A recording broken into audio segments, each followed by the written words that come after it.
Hello and welcome back to the channel. Today's topic is all about how to create community in the yarny world.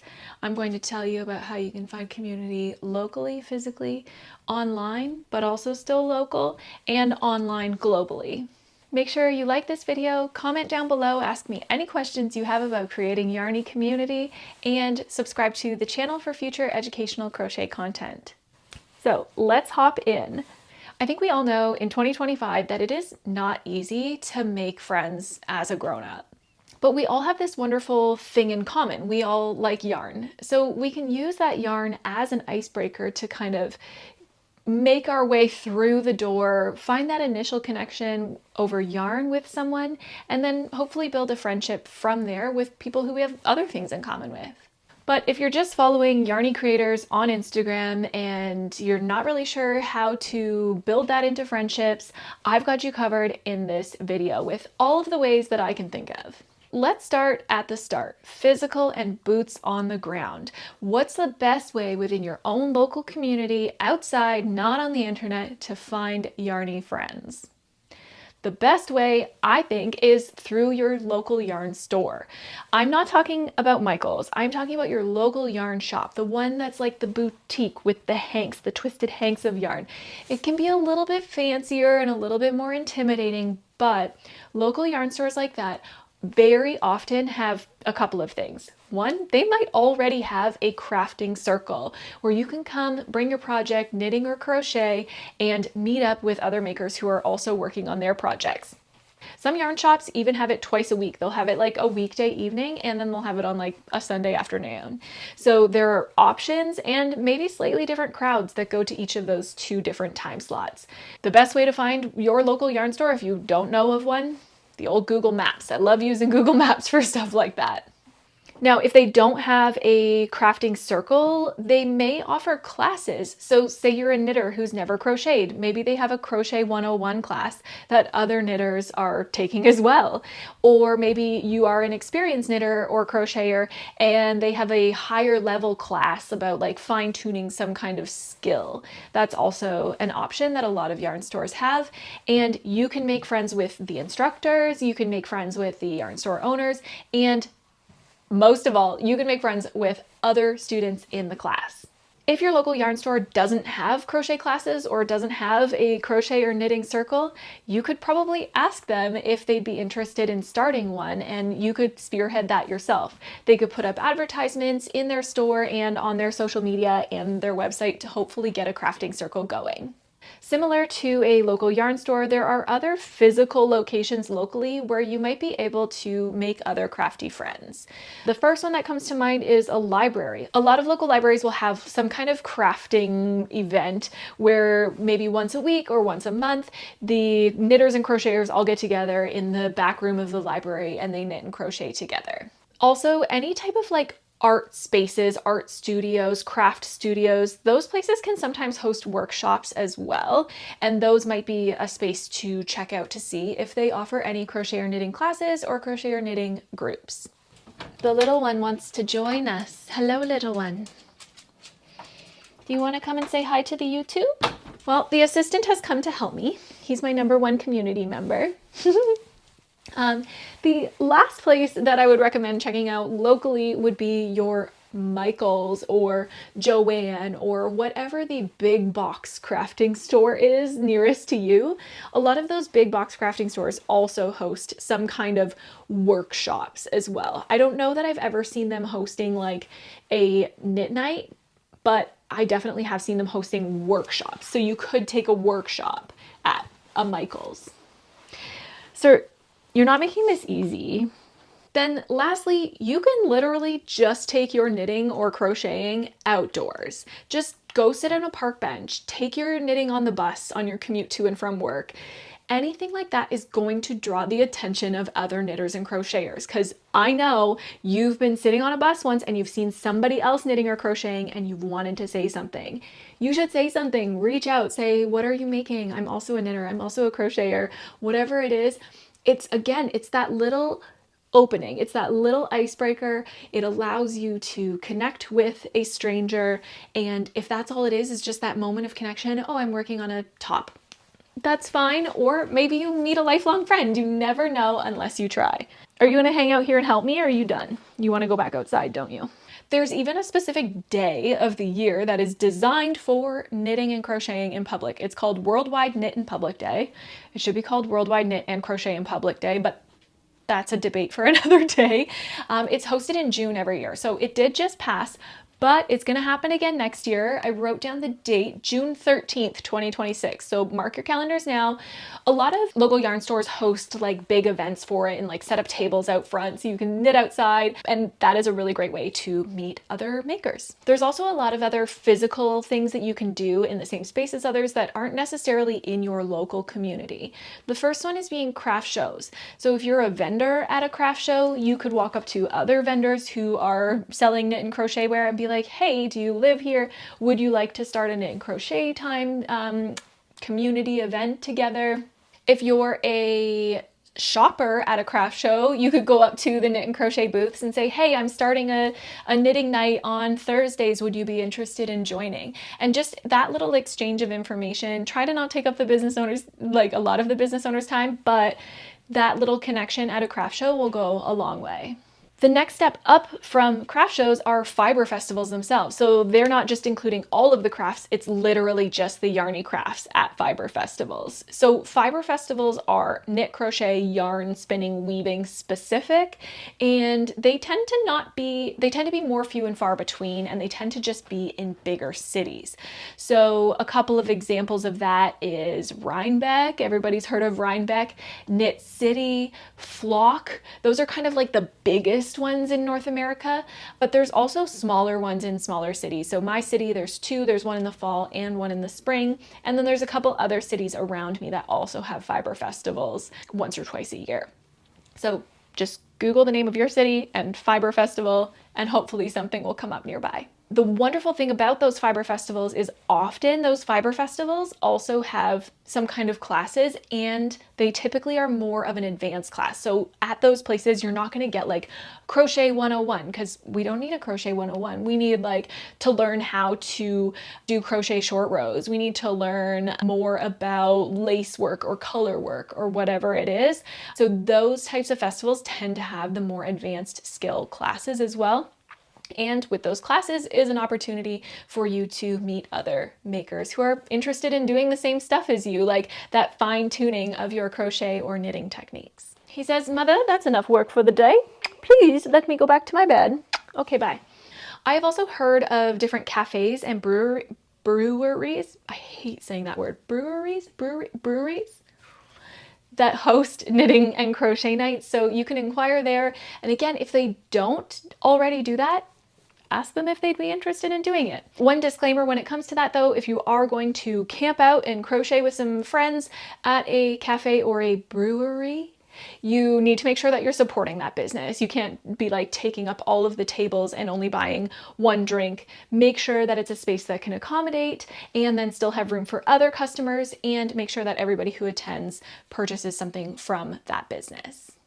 There are also a world of what I call maker retreats. If you just Google knitting retreat or crochet retreat, you'll see a million of them, or like knitting conference, crochet conference.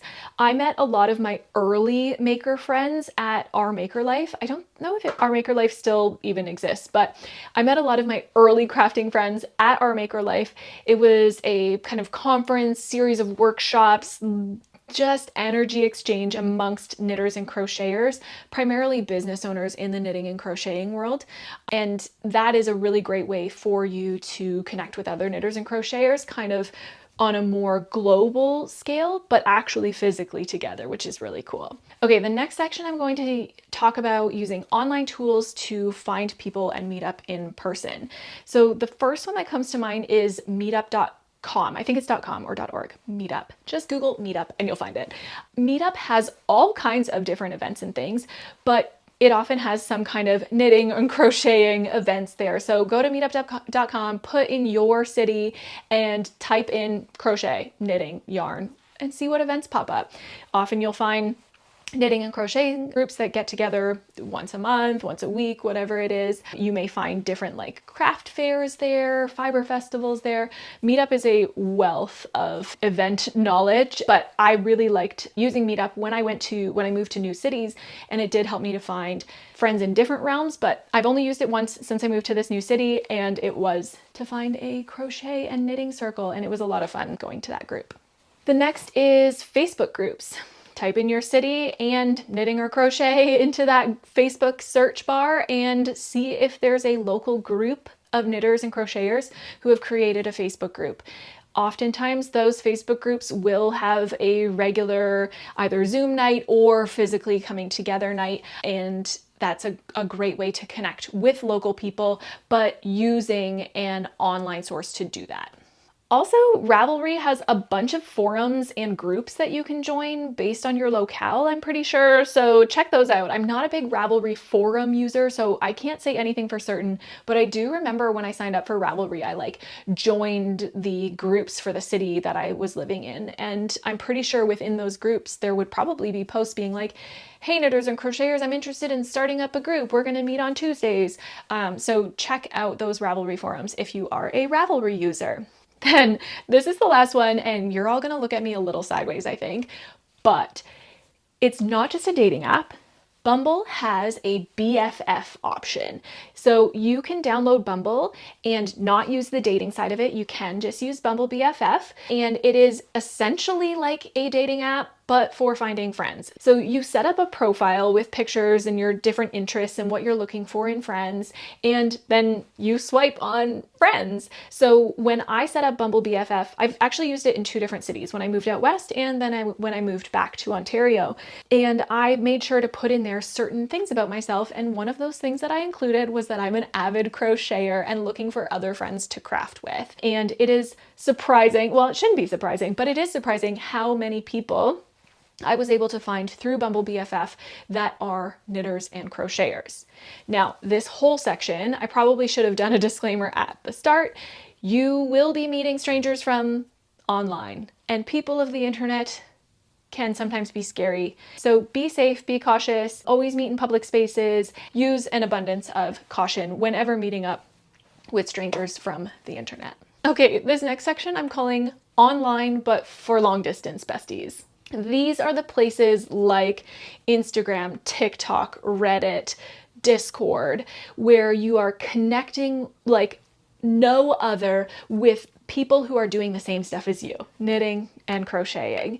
You can connect with people instantaneously on the little pocket computer that we carry around everywhere with us, and they can be literally anywhere in the world. This is like a catch-22. Like, how wonderful is it that we can connect with people from anywhere in the world at any time, but also we can make such strong connections with people on the other side of the world that we can't get together with regularly, and that is really heartbreaking. Some of my best friends are people who do not live anywhere near me, and we connected over yarn and we text each other all day, every day, and I wish that they lived closer, but alas, they do not. Some ways to make those close friendships in big spaces like Instagram, TikTok, Reddit, and Discord are to break out into smaller things. So let's say you participate in a make-along, or you test for a certain designer. Trying to connect with people in those smaller areas of the big Instagram will really help to build those connections better and faster, rather than just like randomly messaging somebody who you saw posted a picture of a yarny shirt. I mean, that might work, but it is kind of cool to have those little, almost like little breakout rooms within Instagram where we can connect. So those would be my big suggestions for making connections online. Participate in the make-alongs, participate in tests, follow the hashtags of the makers that you like, find some people who you think you have more in common with than just yarn, and follow them and respond to their stories, engage with their content, and slowly build those friendships over time. One thing to be careful of when we're talking about making friends in places like Instagram and TikTok, TikTok is that you try to be wary of parasocial relationships. If you don't know what parasocial relationships are, it's essentially where, say you're following somebody who has 1.5 million followers, and that person chooses to share a lot of their life through their stories, through their posts, whatever it is. They're doing that to connect with their followers, and it's working. You're feeling connected to that person, and you are feeling from your side what feels like a friendship, but that person does not know you at all. You want to try and find genuine connections that are two-way streets. And I mean, I'm sure that you know this, but if you do want to learn more about parasocial relationships, definitely go and do a little googly Google on those, because yeah, it can get a little strange, that relationship between like content creator and follower. You want to be making friends, not content creator and follower relationships. Then the last online sphere of community building, and this one is controversial, is through paid communities, through things like Ko-fi. A variety of knit and crochet influencers have these communities set up, and I know some people feel negatively about those, and to that I say, don't hate the player, hate the game. Capitalism is it's a lot, and we are all just out here trying to make ends meet. I don't currently have any type of crochet community like that, but I know a lot of my fellow designers do. And yeah, we're just out here trying to make ends meet. Don't think negatively of that person for putting community behind a paywall. What they're doing is trying to build relationships themselves in a way that is manageable for them. And while I've never been in one of those communities and I've never created one of those communities, I've heard that they're like a really wonderful, safe space because there is that barrier to entry. So, people who are in that group have not only a similar interest in yarn in general, but they also have a similar interest in creating that community and in whatever that designer or content creator is about. Those spaces being smaller are typically a little bit more safe for people to open up and be themselves, both for the people who join the community and for the person who creates the community, right? When a content creator is posting something out to their 1.5 million followers, they are going to be a little bit more careful than when they're sharing it behind closed doors with only 100 people. They can definitely share things that are a little bit more personal and get to build more of an actual relationship rather than a parasocial relationship in those spaces.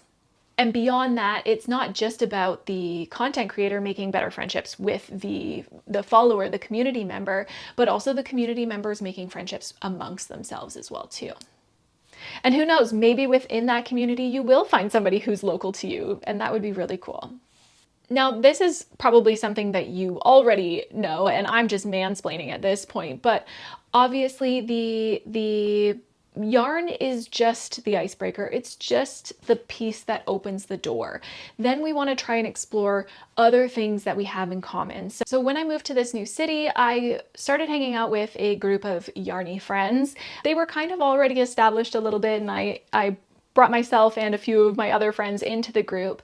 And it's been really cool meeting people who we all share that yarny interest, but then there's different friendships that are built within there. Like, I know that there are some of the moms who really connect with one another. There's me and one other woman in there who are child-free by choice, and we connect over that.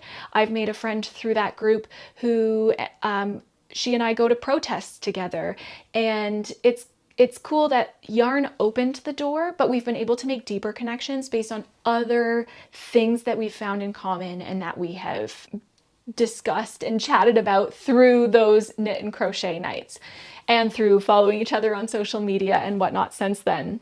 So meeting in person and having that teeny little bit in common has really opened the doors to some really beautiful friendships in this new city. I've only lived here for about 2 years now, actually like exactly 2 years. 2 years tomorrow. So I've lived here for 2 years now, and I have made some really beautiful friendships, and most of my local friends are through the fiber arts.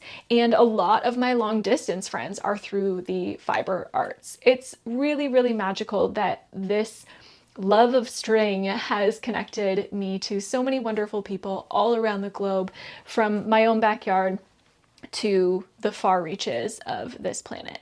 I hope that this video has helped you to be encouraged about finding some yarny friends, whether that's within your own city or online globally. If you have any questions about yarny community, or if you have any suggestions for other ways to make yarny friends, pop them in the comments below.